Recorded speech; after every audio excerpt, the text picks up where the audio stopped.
PlayStation believes in great games. PlayStation.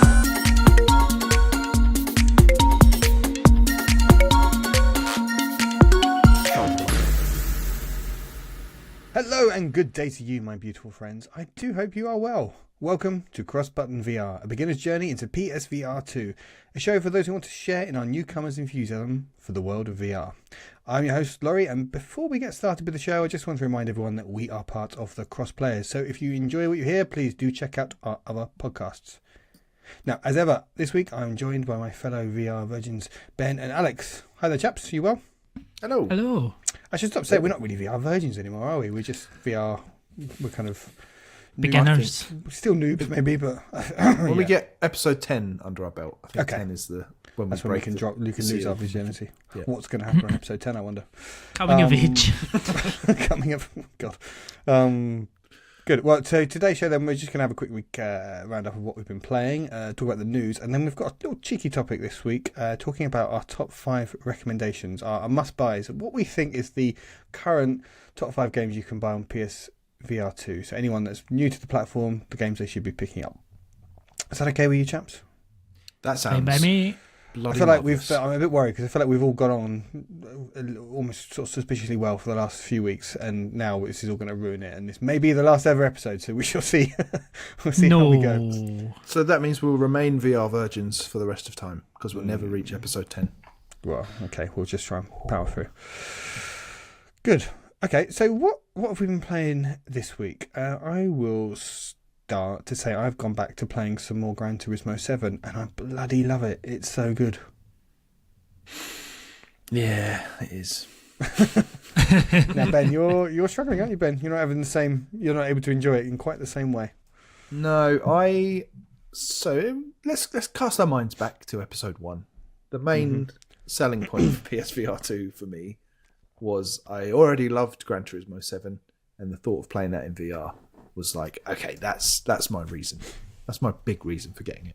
And still to this day, it gives me motion sickness. I still haven't completed a lap in VR yet.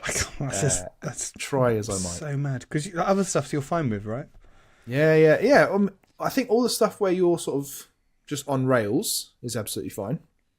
I'm fine going in a straight line. I got a few trophies today in GT7. It's going 300 miles an hour in a supercar in a straight line, absolutely fine. And then as soon as I start turning, it's just whoop, the nausea kicks in. I find that new life. Like I'm fine going in a straight line, but try and get me to Turner Park. Then let's give up there. It's such a good game. I earlier on in the week started playing it in VR and obviously just noped out of that within half a lap. So then just carried on playing it normally and actually finished it. So came to the end of all the menu things and rolled credits.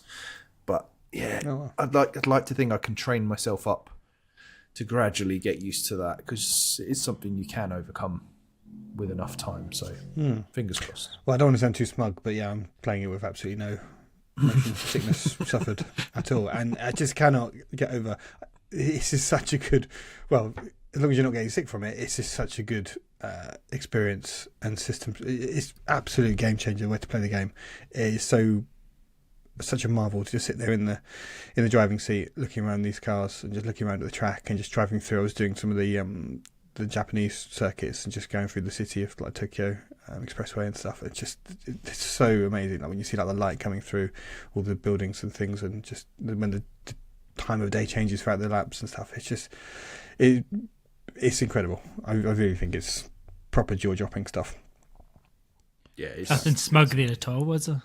No, I mean I didn't notice any change in his base level smugness, to be honest. Fuck off.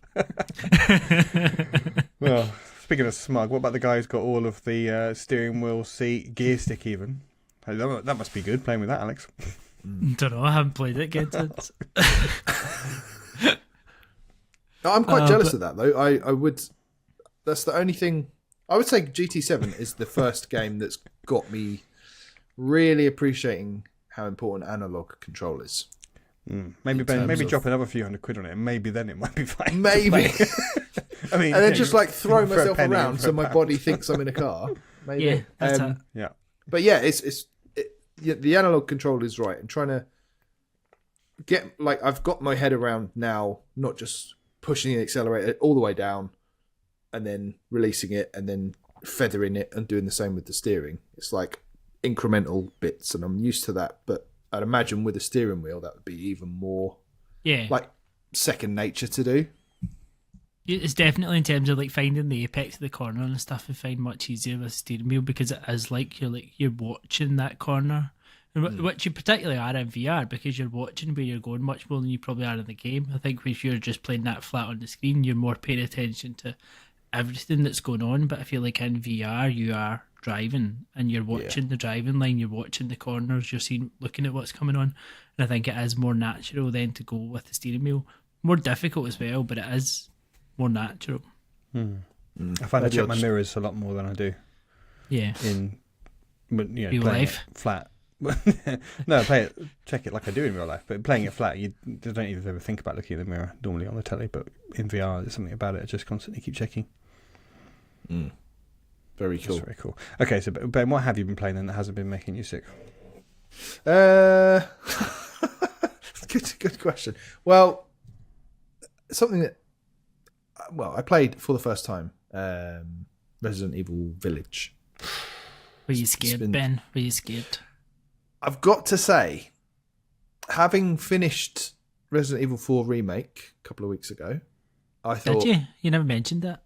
Did I not? No. No. I thought, I've got this. This is going to be a piece of piss. Like, I can handle scary games. I've not got very far with this VR. It's just the whole... I think there's such thing as too much immersion. It's too scary. I didn't even get to a point where I was fighting any baddies. I was just literally... so I got past because there's a whole VR tutorial set up for it, which is really good. And, it teaches you to kind of...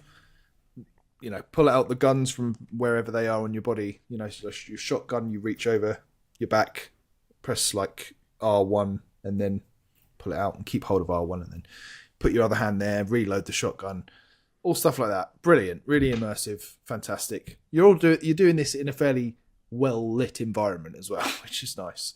But then when you get to the actual game, it was just too dark. Like, I think I could handle it on a flat screen with just normal life around me, but just being in it. And as soon as I got to like the first building, I was just like, I think I'm all right. I don't. And I think I heard some like scuttling upstairs or downstairs. Not scuttling. And I just thought, I might just play this just in normal mode. That will do. Oh dear. And a little bit of motion sickness, but not anywhere near as bad as other things. So that was a contributing factor to me turning it off. But yeah, it looks incredible. Like, Laurie, if since you don't seem to be having any issues with motion sickness or anything, it feels like an experience that you should definitely try. Yeah, so I played the Village in the demo just in regular TV mode when the demo first came out, and that was like this is fun and I like this, but I like playing a 30-minute demo and then being able to turn it off. That's enough for me. And when at the end of the demo, when you get got by people and it all cuts to black, I was like, okay, that's it, I'm dead, that's good, I can leave that now. That's fine. Yeah. I wouldn't, just the idea of playing that for many hours, I think it would interfere with my sleep patterns. It wouldn't be good. But I would like to, I think I have downloaded the demo, so I should just jump into that.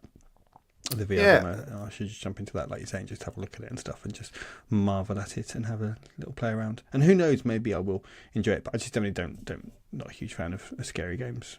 Anyway.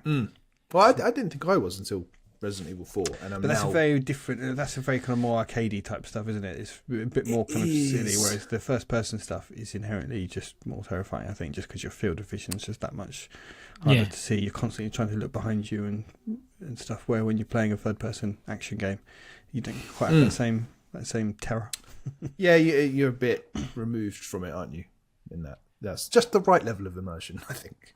Yeah. Controlling someone else. Yeah. But interested to see when that RE4 VR mode comes out, whether I can then try that. And because I've played through it, I know what to expect. There's nothing whether I can deal with that level of terror slightly better. See, because I have played through Village and I know what's coming, makes me even less likely to want to play it in VR. Right, fucking hell. Because there's particular bits of that game that I have no desire to ever see again, never mind see in an even more immersive way. I'm like, no thank you.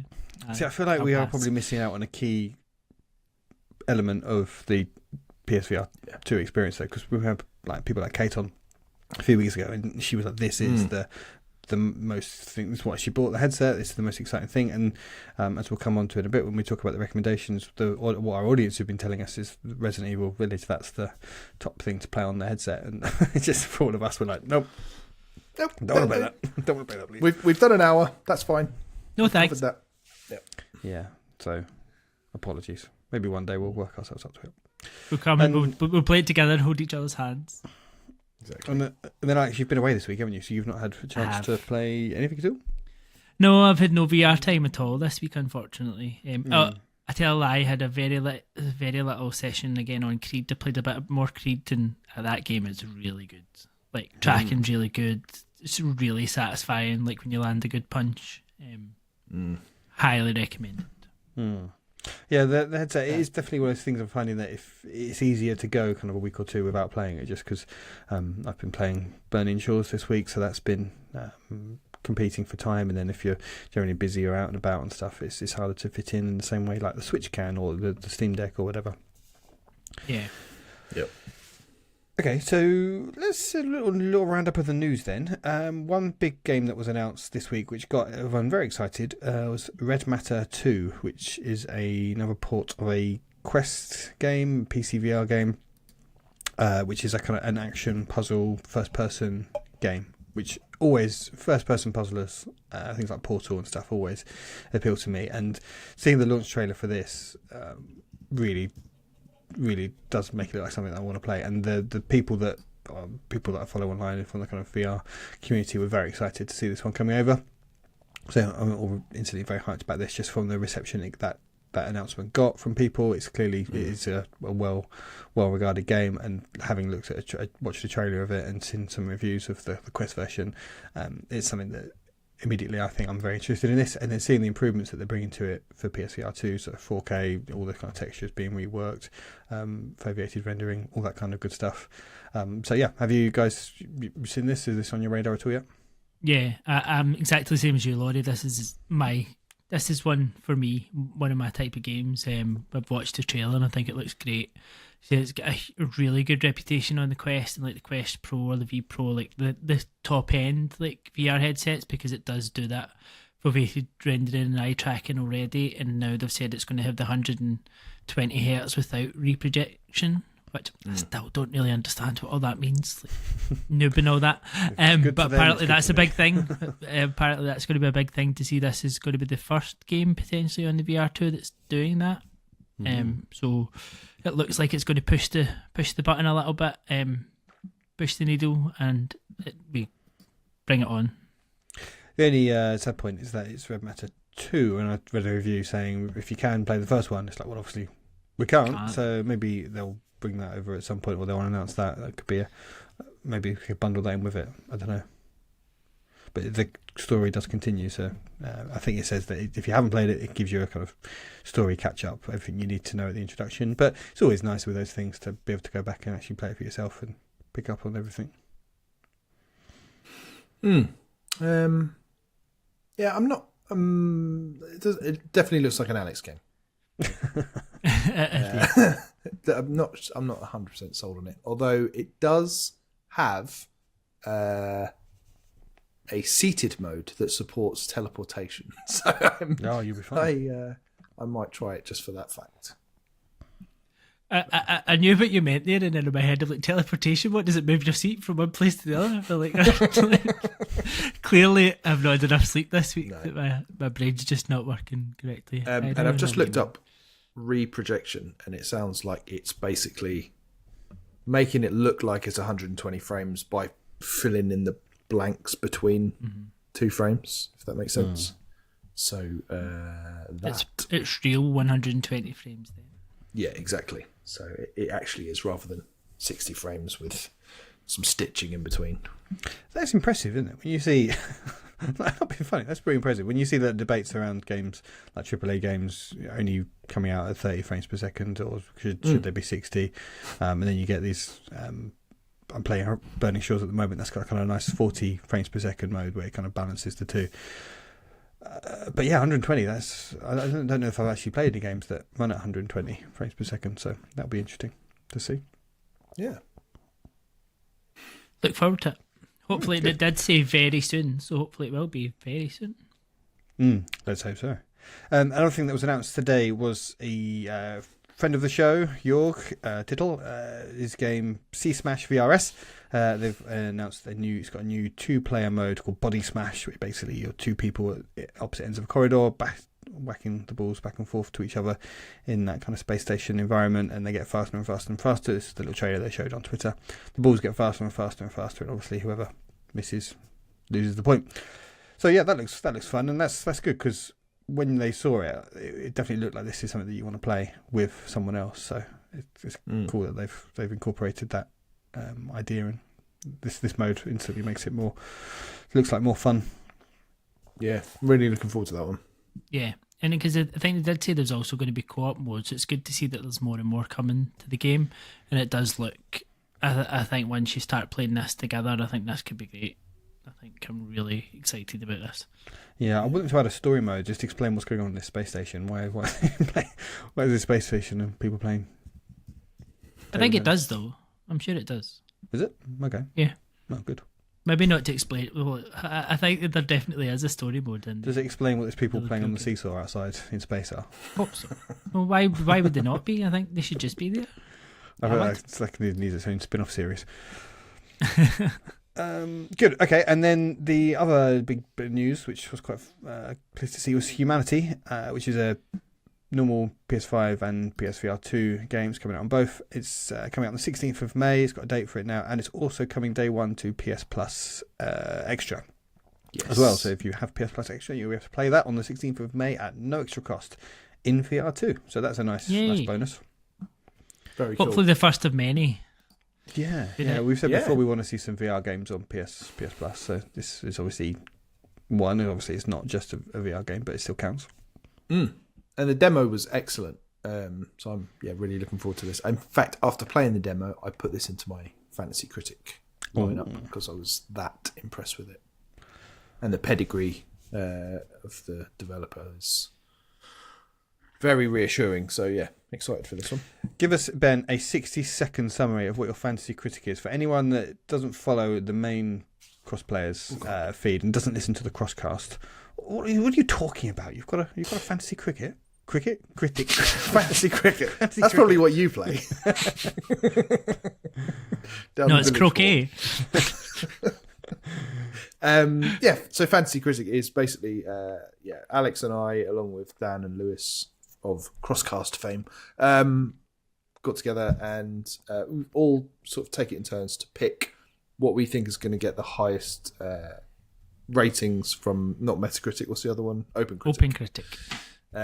And basically pick, right, I think this game's going to be, 90, whatever.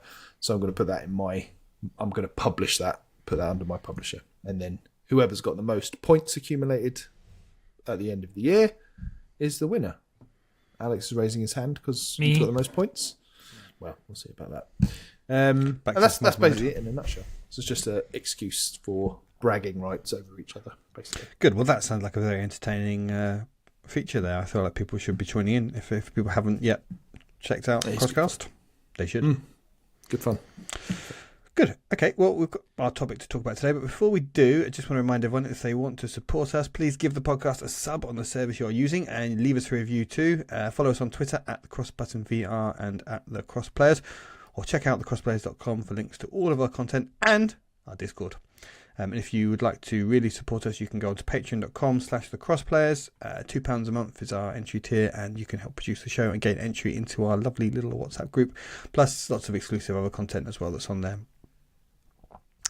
Cool. Okay, so our topic this week then we wanted to talk about, we feel like we've played enough now. We've played quite a few games between us all, and there's been a few games that we've all agreed, yeah, this is really good. We really like this one. This gets the big seal of approval. We've reviewed enough now that I feel like we wanted to put together what our top 5 recommendations for PSVR2 are currently. Now this will be a never evolving list. I'm sure we can revisit this in future years, and maybe if we really big game comes out in future months, we can say, does this break into the top 5 or not? And we don't want to take it too seriously, so we'll try not to. We could probably spend all night talking about this, but we just want to talk about what are our top games that if anyone's picking up a headset or if they're unsure what to buy, these are 5 games that we think anyone should consider picking up. So who would like to go first in pitching a game to appear on this list? Go on, Alex. After you, Alex. I think there's an obvious one to get out there, isn't there? I think we need, and this one just goes on, and I don't think there's any discussion. But Synth Riders is going to be on that list, isn't it? Certainly for us. And we'll just mention we have asked our audience. We've got lots of feedback from people who've been making suggestions, and Alex has very intelligently collated all of these into a lovely pie chart so we can talk about what our audience picks were. And our picks are slightly different. But I think for us and the CrossButton VR, I think Synth Riders for sure makes the list. Absolutely. Slight counterpoint. Oh, to that. Not meaning to be awkward right from the start. Go on then. But is there? So we'll get round to Pistol Whip at some point. We will. I do feel like they maybe shouldn't both be on the list, because they kind of tick in the same boxes to an extent, and if anything, I would say Pistol Whip ticks a couple more boxes. So that's I'm just planting that seed. I'm just saying. Do you know Ben? I've been thinking about that too, and Really? and I kind of agree with you. And the reason I agree with you is for what was my main objection to Synth Riders and my main criticism of it is there's no like story mode. There's nothing to like keep you going. You can go and play through the songs, enjoy it, and try and hit those scores. That's fine, but there's like no campaign, and I feel that really does it a disservice. I think if it had some sort of campaign mode, I think that would just take it to the next level, and I think that's where probably Pistol Whip does go above it, because there's more in there to progress through. There's more like, even if they're not the longest campaigns, it's something to engage you, something to progress it, build on, like kind of build mechanics on top of it, layer things on. And I think if you were to, this is not what we're doing, but if you had to pick between these 2 games in terms of what gives you more bang for your buck, then I would probably go Pistol Whip over Synth Riders. Okay, so Alex, having just nominated Synth Riders, I've taken it back off the table. are withdrawing. So easily influenced.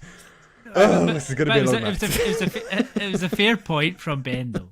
It was. And also, speaking of bang for your buck, I think the fact that you are Nice pun there. pointing and shooting rather than just waving your hands about, like there's an extra action there. There's the force feedback in the controllers as you're shooting. It's more, you're doing more in Pistol Whip.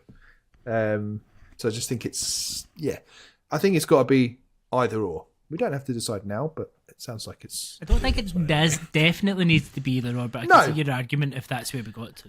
Yeah. So if we're at a point at the end where we're struggling for 5, I think we might need to pick between those 2. That's all. So that's 2 on the table now: Pistol Whip and Synth Riders.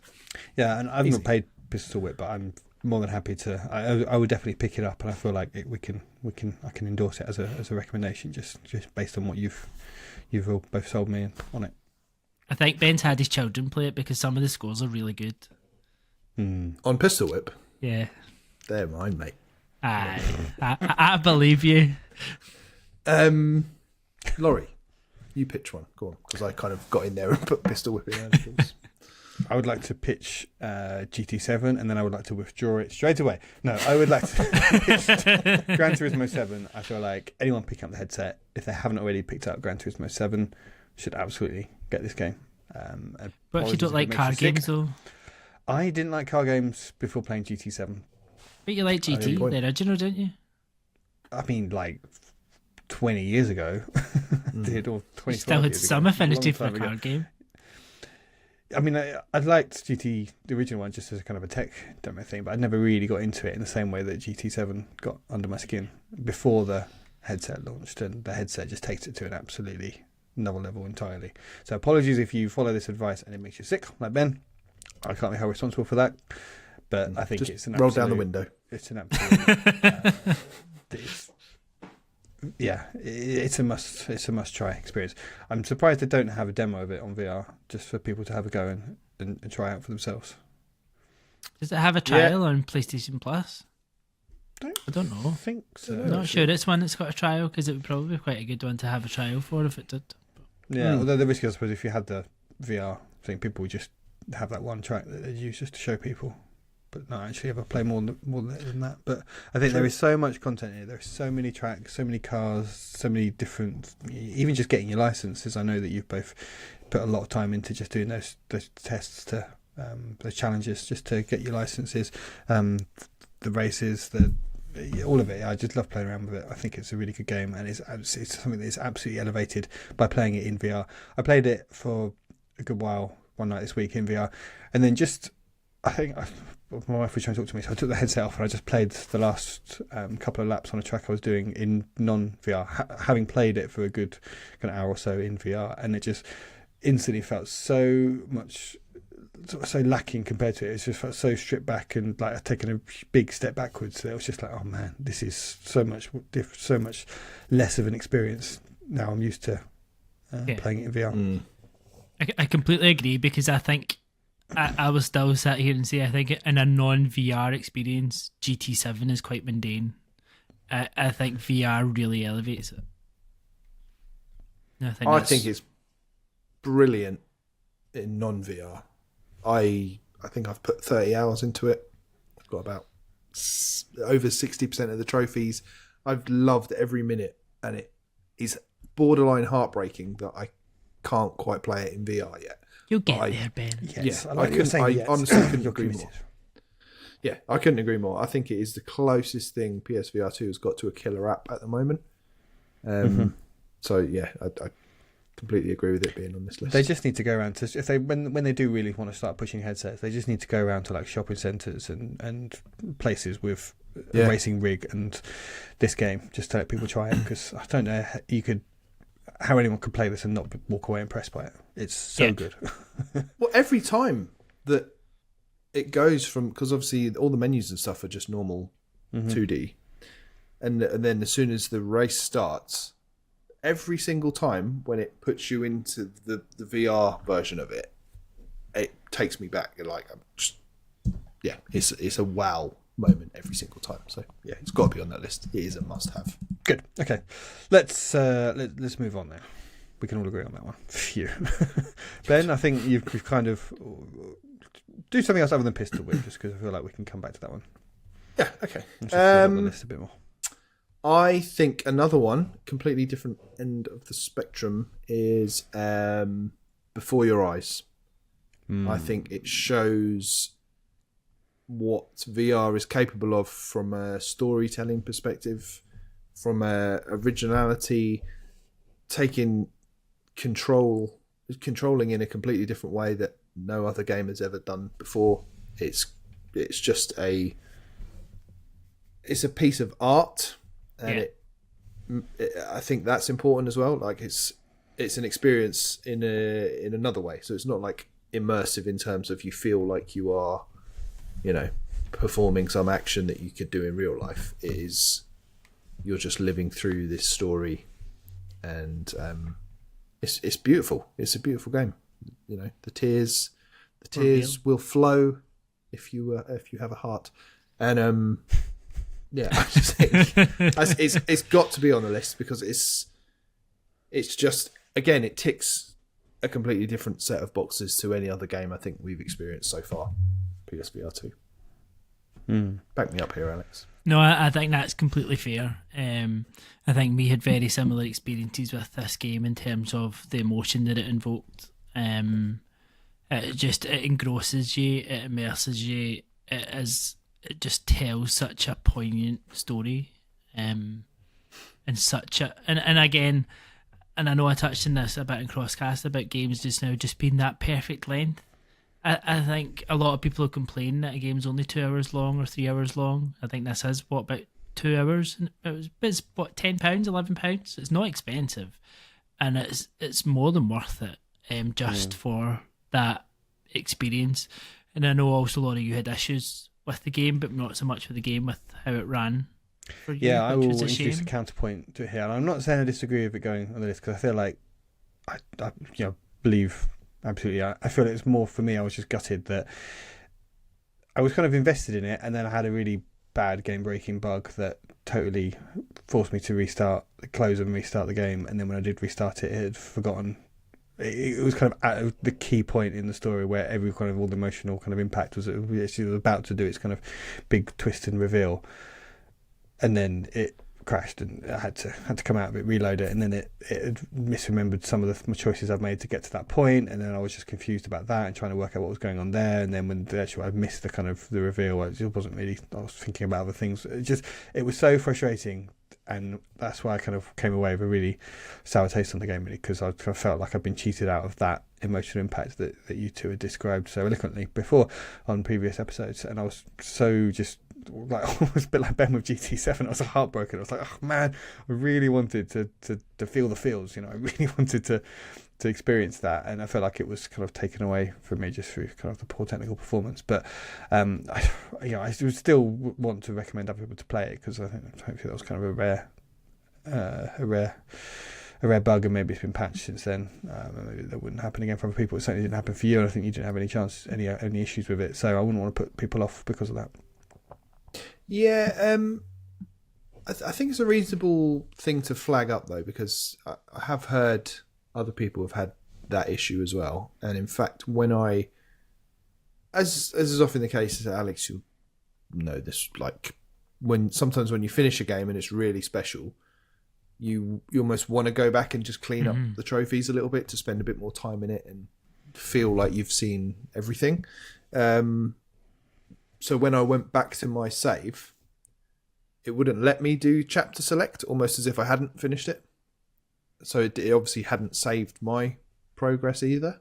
So even though I got through to the end of the game, rolled credits, I couldn't then go back and do chapter select. And so there's little things like that are a bit of a knock against it, I would say. But I still think that the core experience, and like you said with GT7, Laurie, the way that it elevates the whole thing, playing it in VR, I think it's more than worthy of a place on the list. Okay. Sure. Agreed. Alex? Okay. My turn again. I think I would like to put forward Creed. Because... Oh my god. Why? I just think this is a completely other end of the spectrum type experience. It's just you in a boxing ring, fighting for your life and having the time of your life. Like it's just fun. It works so well. It tells a nice story, ties in nicely to that film lore if you're interested in that side of it, which I wasn't, and it didn't really matter. And it's a good workout at the end of the day. It ticks so many boxes, and I think it showcases how well this type of game that we probably looked for quite a long time. And I know this is on other platforms and but it's not new. It's not a new game. It's not a new concept in any way, shape or form. But it seems to be the best version of this type of game that there's been so far, and is incredibly impressive. And I think if you have any inclination to do some sort of kind of physical activity like this in VR, then Creed is the one to go for. Ben, you've not played this one yet, have you? No, I haven't. So kind of, I feel just take Alex's word for this one. Kind of need to, but I mean, you might be more than welcome to argue the point back that it's not the type of game that we would put in the list. But I think if you're wanting something like this in the list, then it's more than worthy of being there. I mean, one thing I would say is if you look at the Twitter shouts from the many responses we got, it is certainly in the top half of those as well. So that's got to be a good sign for it as well. True, that's right. Yeah, a lot of people so, yeah, I don't think we can necessarily dismiss it out of hand just because we haven't played it. But it does feel like a bit, it would feel almost disingenuous if we put it on our shared list. That's the only thing. Like it might be brilliant. Like I might play it and love it, but at the moment, because Laurie and I haven't played it, it's hard to. If nothing unless else, we're really struggling for a fifth spot, then we can go. Oh, yeah, well, it's whether or not it does enough to push out Synth Riders, I guess. Yeah. it's definitely worthy of an honourable mention at least. I would. Well, let's park it there for now. We'll come back to Creed. I'll put it on the parked list. Put it on the parked list.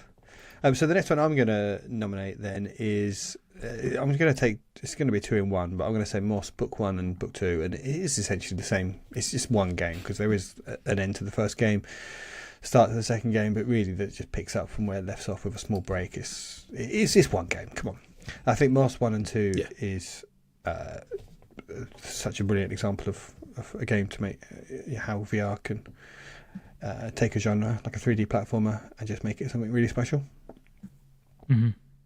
Yeah. I think this is nailed on. I don't think there's any question in this one. I think it proves to you how like third person VR can work. I think so much of VR is in first person, and I think this is very, very distinct in its art style and being in that third person perspective, and I think it does it so well. And it's just like the most adorable little character for being a mouse. I would say it's probably one of the most polished games that I've played, and obviously it's been out before, and this is an enhanced port, so it should be polished. But it really is really well. It runs really smooth, and it looks really nice, and it's got all the kind of DLC additions in there as well, and quality of life improvements and things. It's a really enjoyable experience. And even to its credit in terms of using the features as well, and like that whole like the 3D audio is very well done. Like when some of the creatures are kind of flying past your head, you really feel it and you notice it. Like even like the staring contest with Moss, like you can stare at with Quill. Sorry, like a lot of the features that it's. I think it's probably undersells how well it has implemented some of the key features of the PSVR2 as well, and it does showcase them really, really well. It's probably the most magical game I've played as well, like in the true sense of the term. Like it feels like you're in this little fantasy world, and it's just the whole. I love just being able to peek round corners and things like that. It's just really. The way they hide the secrets in each kind of room. The little scrolls that you have to find, and they're so ingenious. You have to just move your body to look around the room to find them, around the little dioramas. Again, I think it's filling another role that none of these other games we've. It's probably the most traditional game in VR. Yeah. Like it is the gamiest game like we have in here, but it's completely again elevated in VR. It's probably the one where I've been least conscious of wearing a headset as well. Like it feels like I'm just happen to be playing a game in a 3D space. Like I'm sitting there with just playing a game like I would normally, almost forgetting that it's a VR game. And it's it's a nice kind of comfortable game as well. You're not having to stand up. You're not having to box people, punch people in the face. You can just sit there on the sofa and chill out and play it. Yeah. So absolutely no arguments from me. I back you 100% on that. Yeah. Same. Cool. Okay, so we've got so far then we've got Moss Books 1 and 2, Pistol Whip, Synth Riders, maybe Creed, maybe Gran Turismo 7. So I feel like Gran Turismo 7, Moss, Before Your Eyes, and Pistol Whip. We're kind of all agreed on those. Yeah, GT7, I think Moss, Before Your Eyes, Pistol Whip. So that's kind of 4 then. I mean, you've only sort of touched on Pistol Whip, but I feel like we're all happy to. I'm certainly happy to put it on the list, even having not played it. I can see right away that's a really highly regarded game. Yeah. I think that the only thing with that is obviously you two have both put much more time into Synth Riders. So if we're having a list that's representative of us holistically, then even if I think Pistol Whip is a better game, it's, at the end of the day, it's about all of us. My next one, though, and I'm not necessarily pitching this to go in the top 5, but I think we should address the Tremor Tusk in the room and talk about Horizon Call of the Mountain. That obviously was pitched as the big game at release. It was bundled with the unit. I don't know that we've collectively played a great deal of it past the initial hour or two of sheer wonder. Yeah, it's certainly the sheer wonder factor is, if you want a game that's going to really blow you away in the graphics sense, I think it's hands down the best looking and most technically accomplished game that I've played so far. I haven't played enough of it. I've been playing all these other games that we've been getting for review before going back to it later. But it definitely doesn't strike me. You could miss it, and I feel like you're not going to miss out on a really good game there. No. It's a fun experience. It's a really good tech demo, but I feel like the sense I get from reading over reviews and the bit that I've probably played about sort of a third of it. I think I'd say I'm about a third of the way into the game, it feels like. And it's good, don't get me wrong, it's good, but I don't feel like compared to stuff like Moss or, if you're only going to buy 5 games, I think you'd have a great time with this one, but equally you could live without it. I'd very much put this on a play the demo list. I think you get enough out the demo for this, and rather than spend the premium price on this game, when you compare it to the price point of most of the other games we've talked about, is at least double. At least. How long have you played the demo?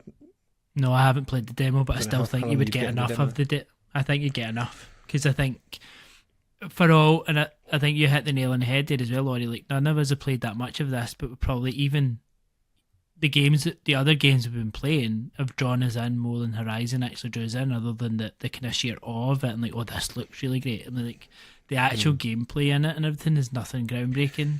Yeah, and also I'd say like the combat is quite awkward and not particularly fun from what I played. And I will play around I'll turn off a lot of the accessibility options, because when I switched off the having to sort of wave your arms around to walk, I preferred it much better, and appreciate it's trying to ease VR newcomers like us in gently, but I switched all that stuff off and just went to the stick movement and instantly found it a lot better. So I think when I do return to it, I will try and do combat without any of the kind of motion stuff and just be able to play it properly, and then I'll be able to make a proper assessment on it. But right now, I've not rushed back to it.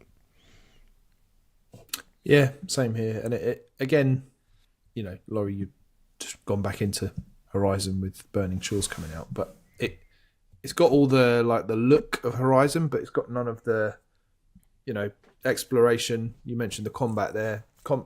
I think Horizon combat is some of the best ever, but it just doesn't feel the same in VR, and it just feel like, it's a little showcase kind of thing. But I don't know if Moss. I couldn't wait to get home and finish that, but I just haven't felt compelled to go back to this at all, and I think that's telling. Yeah, I don't want to hate on it too much, but I feel like when I finish the game, I'll be able to come back and give some more objective thoughts. But as things stand, if we talk about right now what our top 5 recommendations are, I don't think any of us would be. But we've got 5 things that would definitely come above this, individually and collectively. Yeah. I think I need to throw this out there. You've probably been waiting on this, but on my list, you'd have Tetris Effect connected in there without any shadow of a doubt. I was going to say, yeah. I feel like that's just been so kind of ubiquitously everywhere else now. It seems a strange one to recommend someone goes out and buys a headset to play this game. But if you've never played this in HR, I don't know why you would play it in HR. You've never been called into HR. Sit down and play Tetris Effect. Okay, a bit weird. Maybe they're testing your ability to puzzle solve or problem solving. But if you've never played this game in VR, you must play this game in VR. Like, I think this is an absolute must play, in my personal opinion, but I love Tetris, and I think this is the ultimate form of Tetris. The soundtrack, the visuals, all of it is just spectacular. Yeah, I haven't talked about it on the pod, but I have played through probably about half the campaign of it in one night. I just sat there and got through that kind of map. Well, it looks like I'm halfway through. I don't know if there's more to it. And yeah, it is very good. I don't find it as sort of this transcendental experience that some people make it out to be. It is very good. It's very absorbing and very artistic for sure. And you're right, people should absolutely play it. Yeah, I love it. I think that's a really good show, actually, Alex. 'Cause I think, again, I finished it on Switch, the story mode anyway. But then playing it in VR is just a whole other level. I did actually play a bit of Res Infinite as well. Yeah, that's good too. And that, again, older game. It's been in VR before, so it's not as exciting to VR veterans.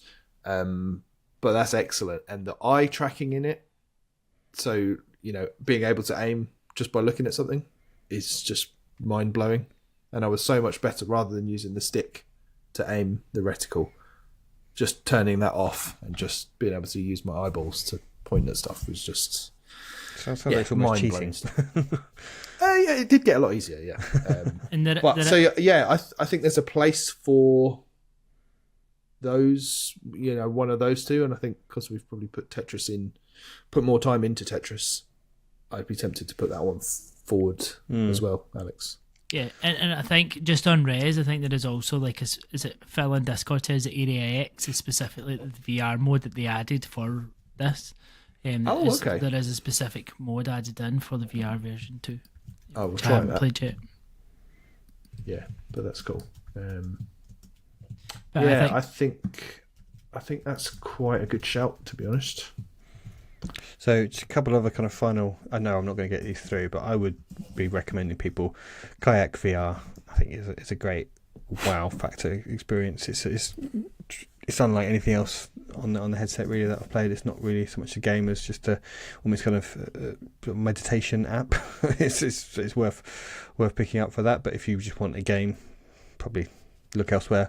But then also Cosmonious High, I think I would really recommend that for newcomers. It's such a fantastic game to just understand the sorts of things you can do in VR and that kind of experimentation and just playing around with things, just having a big playground for stuff. I don't know it's as good as some of the other games we've mentioned, so I happily see it not on the top 5, but I think it's a strong shout. Yeah, we haven't actually got any of the sort of sillier end, have we? No, you've got your job and vacation simulator. Yeah, stuff like Tentacular and Tentacular again as well. So that's the one I would potentially put in there is Tentacular, because I think Tentacular is silly to the extreme. I mean, when would you ever imagine that your 2 arms are like octopus tentacles? Like it's just crazy, but it works. And video I think games, but video games indeed. But I think there's more to it than just that craziness. I think it is quite a thought-provoking game. It does, like, the puzzles can be quite almost like there's a bit of finesse to it, which really shows off how well the tracking works in the device. When you're trying to do some of the puzzles and like build some of the structures you need to make and using the different bits and pieces. I think the only thing with games like that, and same with the other sort of sillier ones we mentioned, What the Bat, job simulator game. They're cumbersome by nature, and I think that's a bit possibly frustrating. But it does, I don't know. I think if we're looking at the list, if we just say GT7, Before Your Eyes, Moss are locked in, Pistol Whip and or Synth Riders, that 5th spot I think really needs to come between Tetris Effect Connected or let's say Tentacular, or I think Tentacular is probably top of those silly games. I think there is if you're looking for a good variety of experiences, having one of these sort of silly physical kind of games, this interactive, like whacking things with your big tentacles or with your bats or whatever it is, there is I think that's a really key part of what playing games in VR is all about, and it's something to having just that really silly fun that just makes you laugh and just So I think it's a good shout for that. But then Tetris is Tetris. You just make it top 6. Well, I've already made the thumbnail. We're not changing. I mean, it feels like people know what they like, right? They like if people know if they like Tetris or not, I guess, and people know if they want to just try out these sort of silly, more physical action games. I guess Tetris is more of an obvious one. So if we're trying to put unique experiences, then Tentacular at least fills that. I've only played an hour or so of it, but enough to know, it's good fun. It's got a lot of heart, hasn't it? It's Devolver, and it's typical Devolver in terms of that completely wacky out there game. Yeah, I've probably played a bit more than that. I've not finished it, but I've played more than an hour of it, and I've enjoyed everything I've played, and probably found it more difficult than I expected to find it, but not in a bad way, and more in a thought-provoking way, which I think is always a good thing, rather than it just been like, oh fuck this, I can't be doing with this anymore. You're more thinking about how do I do that. It's good. Yeah, no, I think you make a strong case for that. And I think Tetris is the kind of obvious answer. I think people will know if they want that or not. But I feel like if we're putting together a list that's actually these are recommended things, I think Tentacular is a really strong contender there, and it's good to have something that is just a bit more fun, silly, doesn't take itself seriously. It's just a really kind of refreshing, bright, breezy. It does make me laugh. It is a funny game, which the other stuff on our list is not. Before Your Eyes does not really make you laugh. No. So okay, I wasn't expecting Tentacular. It just snuck in there. No, I wasn't. Snuck in there at the last minute. Yeah, go on then. I mean, would you see that over Creed, Alex? Probably a wider appeal, and it's also, I think, cheaper. I think Creed's quite expensive. I think Creed's up in the kind of high 20s, which, I mean, that's the good thing about these VR games. None of them are, other than Horizon GT7. None of them are overly expensive, which is great, it's because great. You can pick so many of them up generally in the sales. So I would probably taking a chance and gambling, taking a punt on something. But I think from a team perspective, I think Tentacular we've all played, so we can all comment on, which is good. Wow, look at that strong list. Yeah. So do you want me to reel it off the definitive 5? Yep. So we've got Pistol Whip, Gran Turismo 7, Before Your Eyes, Moss Book 1 and 2, and Tentacular. Hey. That is your core pick of the bunch. Congratulations to everyone. But definitely play Creed, definitely play Tetris Fit Connected, definitely play Synth Riders. I mean, play Synth Riders for sure. No, I think, if somebody went out and bought the headset today, I mean, if you didn't get the bundled with Horizon version, you'd save yourself 40 quid, and you could buy probably most of the games on that list, couldn't you? I think you could, and you could also get you can always get Resident Evil Village very cheap as well, and I'm GT7 is often on sale. That's usually I think I picked up for about £30 on the PSN. Yeah, I've seen it for about 35 quid quite regularly recently, so it's not bad. I think Moss and we should 1 and 2 is about should also £30. mention sorry, go on. The top of the Twitter shout outs was Walking Dead, wasn't it? Yeah. Let's which just none talk. of us have played. So our audience tips. Very strong favourite was Walking Dead, which we really need to get to, guys. Pretty unforgivable we haven't played that, and we should say the list that we've got will evolve. It will change. We're not saying these are the best 5 games. We're just saying that right now these are the 5 that we can put strong recommendations on, that we think people will be happy if they went out and bought these 5 games. Yep. But Walking Dead, big. Sorry, go on. I was just going to say, but Walking Dead is definitely high up our list to actually play now, and I think the key reason that we've not discussed it is none of us have had the time to play it yet, unfortunately. Yeah, I think we will all. I certainly want to get around to it at some point. I've got quite a VR backlog already, so I want to clear some of that down. But I will definitely get around to Walking Dead, and I'm sure I will agree with what our audience thinks on it if they think so highly on it. I think that it's great to see we're getting that recommendation, so that's definitely steering us and pointing us in the right direction. So thank you for everyone that put that one forward. Gran Turismo 7 as well, very strong contender, just a very close second, and then Resident Evil 8 and Horizon, Moss, and then Pavlov is probably the other one that none of us have got any experience with, that we should get to playing. I'm just rubbish at first-person shooters, which is mainly been the thing that's put me off. But maybe in VR I'll find my niche. Military shooting, realistic, just shooting people. I don't like the better times than in VR. I don't really. This all seems slightly. I can't really bother with it all. So, but I should do, because people talk very highly of it, and it probably I should get Firewatch, whatever it's called. Firewall Ultra When that comes out. That does look like something I'll play. So I'm a hypocrite. There you go. Star Wars, that was quite well regarded. Zombieland, which I know Alex, you're a big fan of. Yeah, and it probably I was going to mention it, and I think the reason why Pistol Whip got my vote over Zombieland more because it's just got that added element of like the music. I think Zombieland is a very, very good game. It's got good humour. It's really fun to play, and I think if you've got a chance to play it, definitely play it. But the reason Pistol Whip was more because you've got the added element of the kind of rhythm aspect. Yeah.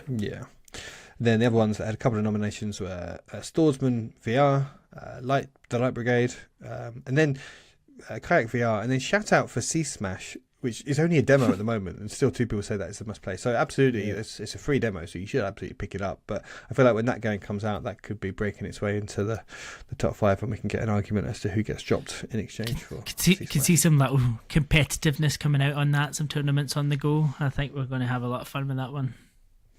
Bring it on. Yeah.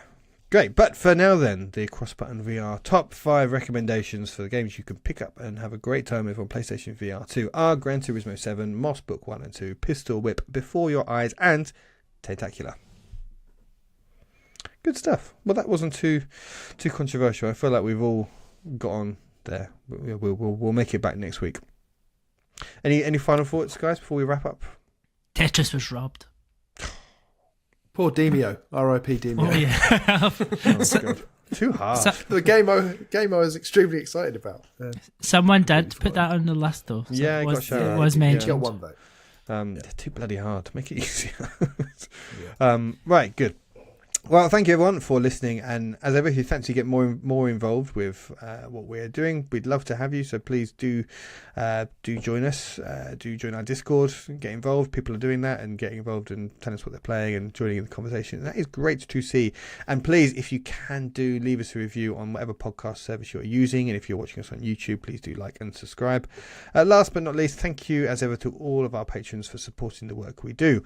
I've been your host, Laurie. These two have been Ben and Alex, and we will see you again next time. Until then, it's goodbye.